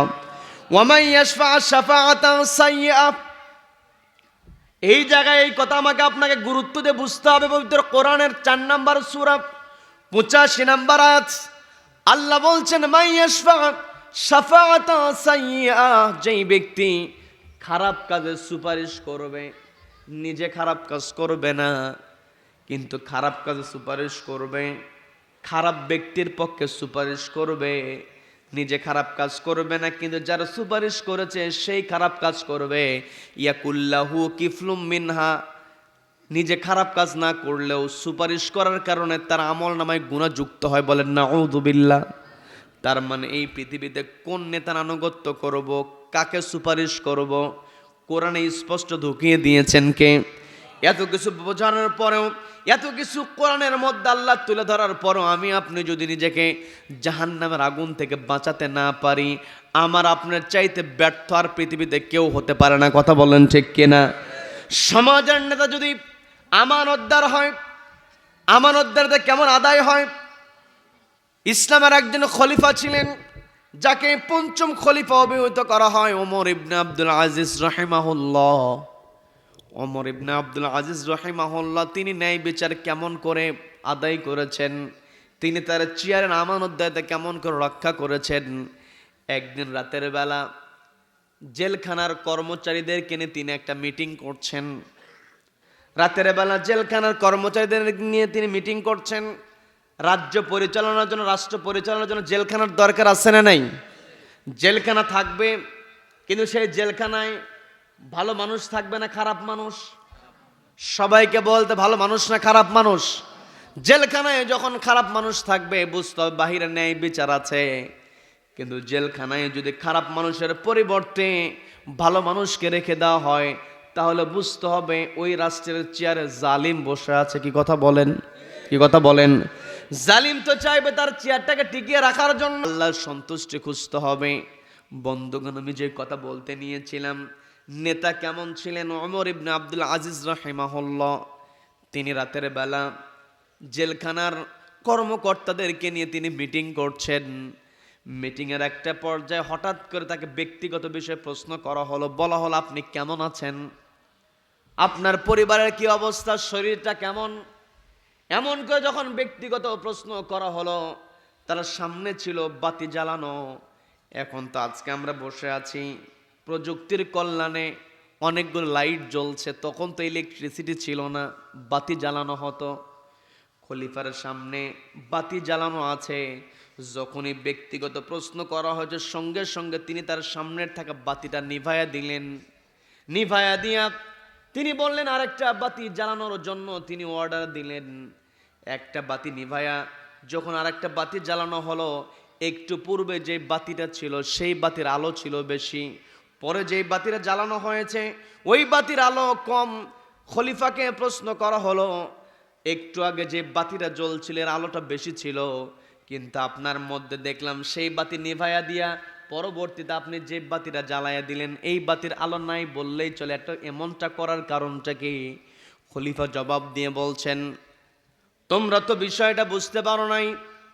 একটু পূর্বেই যেই বাতিটা জ্বালানো ছিল, সেই বাতিটা হলো রাষ্ট্রীয় কোষাগার থেকে সরবরাহকৃত, রাষ্ট্রীয় কাজে মিটিং করার জন্য ওই বাতিটা জ্বালানো হয়েছে। কিন্তু আমাকে যখন ব্যক্তিগত প্রশ্ন করা হয়েছে তখন আমি চিন্তা করলাম রাষ্ট্রীয় কাজে ব্যবহার করা বাতি আমি যদি আমার ব্যক্তিগত ব্যক্তিগত অবস্থা বর্ণনা করতে গিয়ে ব্যবহার করি, আর কিয়ামতের ময়দানে আল্লাহ যদি আমাকে প্রশ্ন করেন তুমি তোমার আমানতের খেয়ানত করেছো, ওই দিন ওমর ইবনে আব্দুল আজিজ আমি কোনো জবাব দিতে পারবো না। বলেন আল্লাহু আকবার। কেমন খলিফা তারা ছিলেন এই বাংলার জমিনে? এমন মানুষ আপনার জানেন কিনা আজকে আপনাদের সঙ্গে শেয়ার করতে চাই। সেটা হলো বাংলাদেশে একটা ট্রাস্টের নাম কম বেশি আমরা শুনেছি, সেই ট্রাস্টের নাম হলো ইবনে সিনা ট্রাস্ট। শুনেছেন তো? ঔষধের দোকানে ঔষধ কিনতে যাবেন, অন্যান্য কোম্পানির ঔষধের যে দাম ইবনে সিনার ঔষধের দাম তার চাইতে কম। কি কথা বলেন? টেস্ট করাতে গিয়েছেন ডায়াগনস্টিক সেন্টারে, অন্যান্য ডায়াগনস্টিক সেন্টারে যেই বিলটা আসে ইবনে সিনা তো অবশ্যই কম আসে। কি কথা বলেন? এই যে কম আসার কারণটা হলো ট্রাস্ট দ্বারা নিয়ন্ত্রিত। এই ট্রাস্টের প্রথম প্রতিষ্ঠাকালীন যিনি চেয়ারম্যান ছিলেন তিনি হলেন মীর শহীদ কাশেম আলী রাহিমাহুল্লাহ। তার একটা ঘটনা আমি জানতে পেরেছি এই যে আমার সামনে একটা পানির বোতল দিয়ে দেওয়া হয়েছে, মিটিং যখন করা হয়, আর বেশি সময় নেব না, রাত অনেক গভীর হয়ে গিয়েছে, শুধু বোঝানোর জন্য বলছি। মিটিং যখন করা হয় তখন সামনে পানির বোতল সরবরাহ করা হয়। মীর কাসেম আলী রহিমাহুল্লাহ তার একটা অভ্যাস ছিল, পানির বোতলে পানি যদি সামান্য থাকতো তিনি পানির বোতলটা ছাড়তেন না, সঙ্গে করে নিতেন। একদিন একটা মিটিং শেষে দিন আর একটা মিটিং করতে ঢুকবেন, এমত অবস্থায় পানির বোতলে সামান্য পানি, তিনি সেই বোতলটা নিয়ে পরবর্তী মিটিং রুমে ঢুকবেন। তাকে বলা হলো, স্যার এই বোতলটা নেওয়ার দরকার নাই, ওই জায়গাতে পানির সরবরাহ আছে। তিনি জবাব দিয়ে বলছেন, তুমি যে আমাকে পানির বোতলটা নিতে নিষেধ করছো, সেই জায়গাতে পানির বোতল আছে আমি জানি, কিন্তু এই যে পানির বোতল আমি এটি রেখে যাব, এটা তো আমি আমার ব্যক্তিগত টাকা দিয়ে কিনি নাই, ট্রাস্টের টাকায় কেনা পানি। এই পানি যদি আমি এখানে রেখে যাই আর আল্লাহ যদি আমাকে প্রশ্ন করেন আমি ট্রাস্টের পানি অপচয় করেছি, পয়সা অপচয় করেছি, আল্লাহর কাছে আমি জবাব দিতে পারবো না। বলেন আল্লাহু আকবার। এমন সোনার মানুষদেরকে বিনা অপরাধী বিনা দোষে ভারতীয় আগ্রাসন এই বাংলার জমিনে যারা আধিপত্য বিস্তার করেছিল, আমরা তো স্বাধীনতা অর্জন করেছি, প্রথম স্বাধীনতা পেয়েছি ব্রিটিশদেরকে খেদানোর মাধ্যমে 1947 সালে। এরপরে পাকিস্তানি হানাদারদেরকে আমরা তাড়িয়েছি 1971 সালে। কিন্তু প্রকৃত ভারতীয় যে আগ্রাসন, সেখান থেকে আমরা বের হতে পারি নাই। 24-এর গণ অভ্যুত্থানে ওই ভারতীয় আগ্রাসন নড়বড় হয়েছে, মন্ত্রণালয় ব্যবহার করেছেন 1 টাকার ঘুষ, 1 টাকার দুর্নীতি তারা প্রমাণ করতে পারে নাই, অথচ তাদেরকে ফাঁসির কাস্টে ঝুলিয়েছে। কি কথা বলেন? তার মানে যারা ফাঁসির কাস্টে ঝুলিয়েছিল তারা আজকে কোথায়? সর্বশেষ এই দীর্ঘ 15টা বছর নির্যাতন করেছে, সর্বপ্রথম টার্ম কাট তারা ব্যবহার করেছে, ইসলামী দলটাকে নিষিদ্ধ করেছিল। কিন্তু রব্বুল আলামিনের যে ফয়সালা, 4 দিন 5 দিন 1 সপ্তাহ যেতে আল্লাহ দেন নাই, ওই দলের নেতাদেরকে আল্লাহ রাষ্ট্রীয় মেহমান বানিয়েছেন। মানে আল্লাহু আকবার, মানে আল্লাহু আকবার। তার মানে আমাকে আপনাকে সতর্ক হতে হবে। আল্লাহ আমাকে আপনাকে চোখে আঙ্গুল দিয়ে দেখিয়ে দিয়েছেন, এরপরেও যদি আমরা ভুল করি, এখান থেকে বাঁচার আমাদের কোনো উপায় নাই। এই পৃথিবীতে আমরা এসেছি, আমরা জীবনের প্রত্যেকটা ক্ষেত্রে একটাই প্রমাণ দিব, আমরা কার গোলাম? সবাইকে বলতে হবে কার গোলাম? আমরা আল্লাহর গোলাম। আল্লাহর গোলাম যারা হবে, আল্লাহর নাম, আল্লাহর বরত্বের কথা স্মরণ হওয়ার সঙ্গে সঙ্গে সে নিজেকে অপরাধ থেকে গুটিয়ে রাখবে। ওয়াজিলাত কুলুবুহুম, অন্তরটা কেঁপে উঠবে। আল্লাহর বান্দা যারা হবে, মুমিন বান্দা যারা হবে, ওয়া ইদা তুলিয়াত আলাইহিম আয়াতুহু যাদাতহুম ঈমানা, ঈমান বান্দার সামনে যখন কোরআন থেকে তেলাওয়াত করা হবে, ঈমানদার বান্দার ঈমান বৃদ্ধি পেয়ে যাবে। এই জন্য আমাদের পরিবারটাকে, প্রত্যেকটা পরিবারকে বানাতে হবে কোরআনের পরিবার। কি কথা বলেন? কি কথা বলেন? পর্দালের মা বোনেরা শুনছেন, কানটা একটু খাড়া করে শুনবেন। আপনাদের দৃষ্টি আকর্ষণ করে বলছি, আপনাদেরকে বোঝানোর জন্য আমি বলছি। আমি দ্বীনি ভাই হিসেবে বলতে পারি, আপনার সন্তান হিসেবে আপনাকে বলতে পারি, সেটা হলো আপনার পরিবার, আপনার সন্তানকে আপনি যত শিক্ষায় শিক্ষিত করেন না কেন, দেশ পরিচালনার জন্য সন্তানকে অফিসার বানাতে হবে, চিকিৎসার জন্য সন্তানকে ডাক্তার বানাতে হবে, কনস্ট্রাকশনের কাজ করতে হবে, সন্তানকে ইঞ্জিনিয়ার বানাতে হবে, সব ঠিক আছে, কিন্তু সবার আগে সন্তানকে একটি কিতাবের শিক্ষা দিতে হবে। সেই কিতাবের নাম কি? সবাইকে বলতে হবে কিতাবের নাম কি? যেই সন্তানের কাছে কোরআন থাকে ওই সন্তান ডাক্তার হবে, সে কখনো কসাই হবে না। কি কথা বলেন? যেই সন্তানের কাছে কোরআন আছে ওই সন্তান ইঞ্জিনিয়ার হবে, সে ইঞ্জিনিয়ারই হবে, রডের বদলে বাঁশ দিয়ে বিল্ডিং করবে না। কি কথা বলেন? যেই সন্তান কোরআন বুকে ধারণ করবে ওই সন্তান সচিবালয়ে যাবে, কিন্তু নিজের অপরাধ ঢাকার জন্য সে আগুন লাগিয়ে দেবে না। কি কথা বলেন? কাজেই দেশের প্রত্যেকটা জায়গাতে যেই যেখানে যাবে সে কোনো না কোনো মায়ের সন্তান। এই জন্য মা, আপনাকে দৃষ্টি আকর্ষণ করে বলছি, এই পৃথিবীতে আমার আপনার টার্গেট হতে হবে, আমাকে আপনাকে বাঁচতে হবে জাহান্নামের আগুন থেকে। আল্লাহ বললেন, ফামান যুহজিহা আনিন নার ওয়া উদখিলাল জান্নাহ, যেই ব্যক্তি নিজেকে জাহান্নামের আগুন থেকে বাঁচাতে পারবে, ওয়া উদখিলাল জান্নাহ, এবং জান্নাতে প্রবেশ করতে পারবে, ফাকাদ ফাজ, ওই ব্যক্তি হচ্ছে প্রকৃত সফল। কাজে আমি আপনি যদি সফল হতে চাই, আল্লাহ বলেন, ইয়া আইয়ুহাল্লাযীনা আমানু হাল আদুল্লুকুম আলা তিজারাতিন তুনজিকুম মিন আযাবিন আলিম, ওহে যারা ঈমান আনয়ন করেছো, তোমাদেরকে আমি এমন একটি ব্যবসার সন্ধান দেই যেই ব্যবসা তোমাদেরকে যন্ত্রণাদায়ক শাস্তি থেকে তুনজিকুম মিন আযাবিন আলিম, যন্ত্রণাদায়ক শাস্তি থেকে তোমাদেরকে হেফাজত করবে। সেই কাজটা হলো তুমিনুনা বিল্লাহ, ঈমান আনতে হবে কার উপরে? আল্লাহর উপরে। ওয়া রাসূলিহি, রাসূলের প্রতি ঈমান আনতে হবে। ওয়া তুজাহিদুনা ফি সাবিলিল্লাহ, আল্লাহর রাস্তায় সংগ্রাম করতে হবে। বিআমওয়ালিহিম ওয়া আনফুসিহিম, জান এবং মাল দিয়ে আল্লাহর রাস্তায় সংগ্রাম করার মানেটাই হলো পবিত্র কোরআনের 3 নম্বর সূরা সূরা আল ইমরানের 110 নম্বর আয়াত আল্লাহ স্পষ্ট জানিয়ে দিলেন, তোমরা যে আল্লাহর রাস্তায় সংগ্রাম করবে, এই আল্লাহর রাস্তায় সংগ্রাম করতে হলে তোমাদেরকে ঐক্যবদ্ধ হতে হবে, একত্রিত হতে হবে, তোমাদেরকে উম্মাহ হতে হবে। আল্লাহ বলেন কুনতুম খায়রা উম্মাহ, তোমরা উত্তম জাতি, তোমরা উত্তম গোষ্ঠী, তোমরা উত্তম সংঘ। তোমাদের দায়িত্ব হলো তা'মুরুনা বিল মা'রুফ, সৎ কাজের আদেশ দিতে হবে, ওয়া তানহাউনা আনিল মুনকার, অসৎ কাজে বাধা প্রদান করতে হবে। শুধুমাত্র অসৎ কাজ দেখে নিজেকে দূরে সরিয়ে রাখবো তা নয়, অন্তর দিয়ে ঘৃণা করবো, যালিকা আদআফুল ঈমান, এটা ঈমানের কি একেবারে দুর্বল পর্যায় থেকে বাঁচার কোনো উপায় নাই। কাজেই আমি আপনি যদি যখন আপনার সামনে মান রাআ মিনকুম মুনকারান ফালইউগাইয়িরহু বিয়াদিহি, হাত দ্বারা প্রতিহত করতে হবে, সেই ঈমান আমাদের দরকার। কি কথা বলেন? যদি আমরা ঐক্যবদ্ধভাবে এক প্ল্যাটফর্মে দাঁড়িয়ে যদি আমি আপনি অন্যায়ের বিরুদ্ধে প্রতিবাদ করতে পারি, কোনো অন্যায়কারী সামনে দাঁড়াতে পারবে না, এরা বঙ্গোপসাগরে ভেসে যাবে। কথা বলেন ঠিক কিনা? কাজেই এই পৃথিবীতে আমি আপনি ঐক্যবদ্ধ হব। যখন আমি ঐক্যবদ্ধভাবে কোনো কাজ করব, আমার আপনার হয় নেতৃত্বের জায়গায় থাকতে হবে অথবা আনুগত্যের জায়গায় থাকতে হবে। এই পৃথিবীতে মানুষ থাকবে 2টা ক্যাটাগরির মধ্যে। সবাইকে বলতে হবে কয়টা ক্যাটাগরি? সবাই বলেন কয়টা? 2টা। একটা হয় নেতৃত্ব দিতে হবে অথবা আনুগত্য করতে হবে। অনেক সময় অনেকে বলে যে আমি নেতামির মধ্যেও নাই, আনুগত্যের মধ্যেও নাই, আমি একাকী চলার চেষ্টা করি, বিপদের মধ্যে যাব না, এমন কথা বলার লোক আছে না নাই? ইয়াউমা নাদউ কুল্লা উনাসিম বিইমামিহিম, কিয়ামতের ময়দানে আল্লাহ রাব্বুল আলামিন নেতাকে ধরে ধরে ডাকবেন। আর দুনিয়াতে যদি আমার আপনার নেতা না থাকে, ওই দিন আল্লাহ কেমন করে ডাকবেন? কি কথা বলেন? কি কথা বলেন? তার মানে যারা বলে যে আমি কোনো দিকেই নাই, ও হচ্ছে টাটকা মুনাফিক। কি কথা বলেন?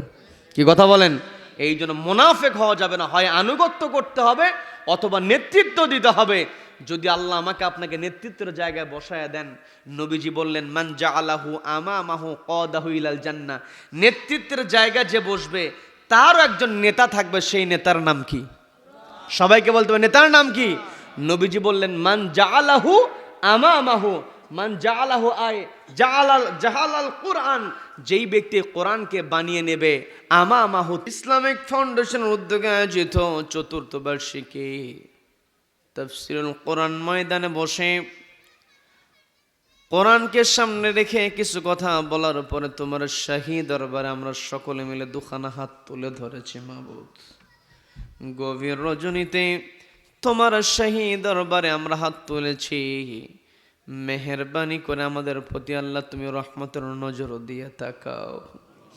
এই আল্লাহ, 2টি হাত তোমার দরবারে তুলেছি। গভীর রজনীতে তোমার কাছে ফরিয়াদ করি, আমাদের সকলের হাতগুলোকে তুমি আল্লাহ কবুল করো। মাইকের আওয়াজ যতদূর পর্যন্ত যায়, যারাই আমাদের সঙ্গে হাত তুলেছেন, অনেক মা বোনেরা পর্দার আড়াল থেকে হাত তুলেছেন, আল্লাহ সকলের হাতগুলোকে তুমি আল্লাহ কবুল করো।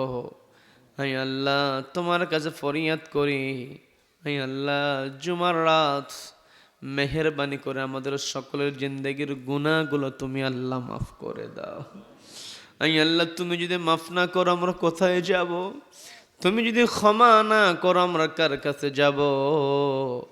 আয় আল্লাহ, মেহেরবানি করে আমাদের সকলের জিন্দেগির গুনাহগুলো তুমি আল্লাহ মাফ করে দাও। আমাদের সকলের পিতামাতার জিন্দেগির গুনাহগুলো তুমি আল্লাহ মাফ করো। আয় আল্লাহ, মেহেরবানি করে আমাদের সকলের পিতামাতার জিন্দেগির গুনাহগুলো তুমি আল্লাহ ক্ষমা করে দাও। আমরা যারা হাত তুলেছি, আমাদের অনেকের পিতামাতা অন্ধকার কবরে চলে গিয়েছেন। ওই অন্ধকার কবরবাসী পিতামাতার জিন্দেগির গুনাহগুলো মাফ করে দিয়া কবরবাসী পিতামাতার কবরগুলোকে তুমি আল্লাহ জান্নাতের সঙ্গে সংযুক্ত করে দাও। আয় আল্লাহ, মেহেরবানি করে আমাদের জীবিত পিতামাতাদেরকে ইসলামের উপর চলে ঈমান নিয়ে কবরে যাওয়ার তৌফিক দান করো। আয় আল্লাহ, অসুস্থ পিতামাতাকে তুমি আল্লাহ সুস্থ করে দাও। আমাদের সকলের পিতামাতাকে তুমি আল্লাহ তোমার রহমতের কোলে ঠেলে নাও আল্লাহ। আয় আল্লাহ তুমি তো শিখিয়ে দিয়েছ রব্বির হামহুমা কামা রব্বায়ানি সগীরা, রব্বির হামহুমা কামা রব্বায়ানি সগীরা, রব্বির হামহুমা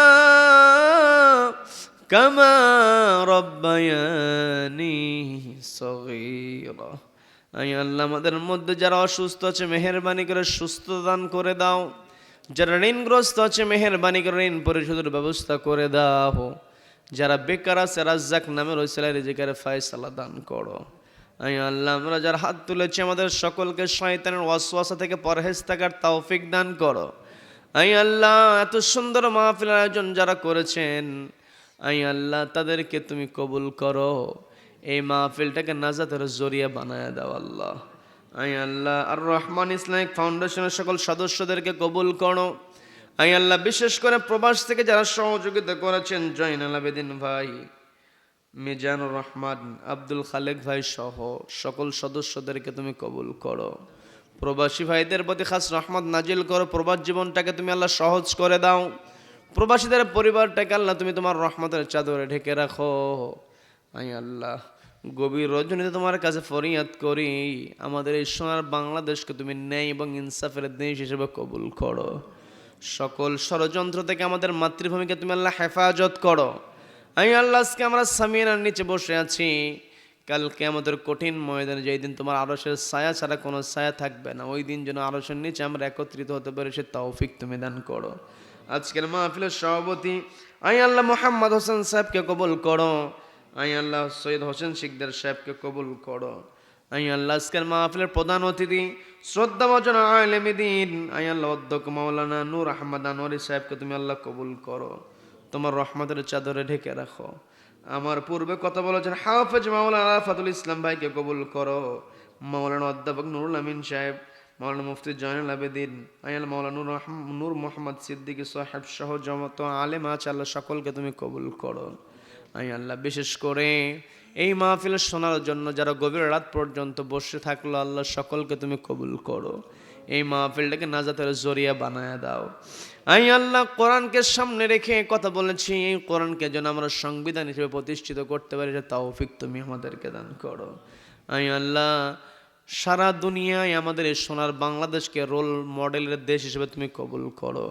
তাকাব্বাল মিন্না ইন্নাকা আনতাস সামিউল আলিম ওয়া তুব আলাইনা ইয়া মাওলানা ইন্নাকা আনতাত তাওয়াবুর রহিম। আয় আল্লাহ এই এলাকার প্রতি তুমি খাস রহমত নাজিল করো, এই এলাকাবাসীকে তোমার রহমতের চাদরে ঢেকে রাখো। মাইকের আওয়াজ যতদূর পর্যন্ত যায়, যত কবরবাসী আছে আল্লাহ জিন্দেগির গুনাহগুলো মাফ করে দাও, কবরগুলোকে জান্নাতের সঙ্গে সংযুক্ত করে দাও। আই আল্লাহ আমাদের অনেকের দাদা দাদি, নানা নানি, চাচা চাচি, ফুফা ফুফু, খালা খালু, ভাই বোন, আত্মীয় স্বজন অনেকেই কবরবাসী রয়েছে আল্লাহ সকলকে ক্ষমা করো, কবরগুলোকে জান্নাতের সঙ্গে সংযুক্ত করে দাও। আই আল্লাহ এলাকার যুব সমাজকে তুমি কবুল করো। আই আল্লাহ যুব সমাজকে তা'মুরুনা বিল মা'রুফ সৎ কাজের আদর্শের কর্মী হিসেবে কবুল করো, ওয়া তানহাউনা আনিল মুনকার অসৎ কাজে বাধা প্রদানকারীর হিসেবে যে ঈমান দরকার সেই ঈমান তুমি দান করো। যুব সমাজ, মুরব্বী, কিশোর, তরুণ, যুবক সকলকে তুমি আল্লাহ কবুল করো। আই আল্লাহ আমার মীর কাশেম আলী ভাইকে কবুল করো, আই আল্লাহ আব্দুর রহমান হাশিমি ভাইকে কবুল করো, কামাল হোসেন ভাইকে কবুল করো, নাসির ভাইকে কবুল করো। আই আল্লাহ সকলের নাম তো আমার জানা নাই, তোমার তালিকায় তো সকলের নাম আছে গো আল্লাহ। আই আল্লাহ মেহেরবানি করে সকলকে কবুল করে নাও। আই আল্লাহ দুটি হাত তুলে ফরিয়াদ করি, একদিন তো অন্ধকার কবরে চলে যাব, ওই অন্ধকার কবরের বাসিন্দা হওয়ার পূর্বে যেন তোমার নেককার বান্দাদের তালিকাভুক্ত হতে পারে সে তৌফিক তুমি দান করো। আই আল্লাহ দুটি হাত তুলে ফরিয়াদ করি, আমাদের হাতগুলোকে ফিরাইয়া দিও না। আই আল্লাহ আমাদের সকলের চাওয়াগুলোকে পাওয়া করে দাও। আই আল্লাহ এই বাংলাদেশের প্রতি খাস রহমত নাজিল করো, এই দেশের জন্য আমরা যেন সর্বোচ্চ সতর্ক হয়ে কাজ করতে পারি, ঐক্যবদ্ধ হয়ে চলতে পারি সে তৌফিক তুমি দান করো। আই আল্লাহ এই সোনার বাংলাদেশকে আল্লাহ, আই আল্লাহ পূর্ণ স্বাধীনতা তুমি দান করো, সকল প্রকার ষড়যন্ত্র থেকে তুমি বাংলাদেশকে হেফাজত করো। এই দেশের চেয়ার তাদেরকে বসিয়ে যাও, তাদের অন্তরে তোমার ভয় আছে, যাদের জবাবদিহিতার ভয় আছে গো আল্লাহ, জবাবদিহিতামূলক রাষ্ট্র তুমি আমাদেরকে দান করো। সাল্লাল্লাহু তাআলা আলা খাইরি খালকিহি মুহাম্মাদ ওয়া আলা আলিহি ওয়া আসহাবিহি আজমাইন। আয় আল্লাহ, এই মাহফিল আয়োজনকারীদের জন্য আবারও দোয়া করি, সকল আয়োজনকারী যে কেউ বুদ্ধি দিয়ে, কেউ সময় দিয়ে, কেউ অর্থ দিয়ে সহযোগিতা করেছে, সহযোগিতাগুলোকে কাল কিয়ামতের কঠিন ময়দানে নাজাতের জরিয়া বানায় দিও আল্লাহ। প্রত্যেক বছরের জন্য মানুষকে কোরআন শোনানোর জন্য সুন্দর আয়োজন করতে পারে তৌফিক তুমি দান করো।